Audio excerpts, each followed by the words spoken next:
ইসরায়েলের কারাগার থেকে মুক্তি পেয়ে দেশে ফিরেছেন আলোকচিত্রী, মানবাধিকার কর্মী ও দ্রিকের ব্যবস্থাপনা পরিচালক শহীদুল আলম। শনিবার ভোরে তুরস্কের রাজধানী ইস্তাম্বুল থেকে ঢাকায় পৌঁছান তিনি।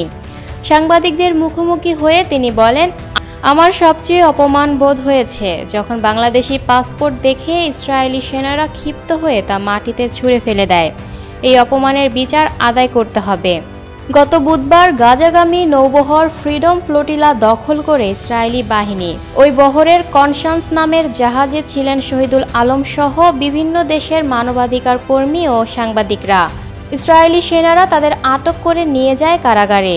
শহীদুল আলম জানান, বাংলাদেশি পাসপোর্ট দেখে ইসরায়েলি সেনারা আরও ক্ষিপ্ত হয়ে ওঠে এবং সেটি মাটিতে ছুঁড়ে ফেলে দেয়। এটা দেখে আমার খুব খারাপ লেগেছে।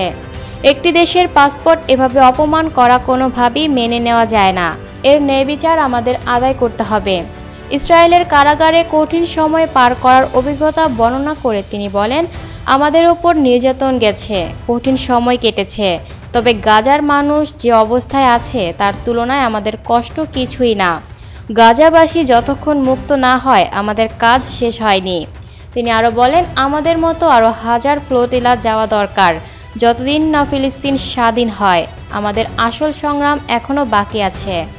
বাংলাদেশের মানুষের দোয়া ও ভালোবাসা তাকে ফিরে আসার সুযোগ করে দিয়েছে জানিয়ে তিনি বাংলাদেশ সরকার, তুরস্ক সরকার ও যারা মুক্তির জন্য চেষ্টা করেছেন সবাইকে ধন্যবাদ জানান Shahidul Alam. Lucky Akter, people voice television, Dhaka.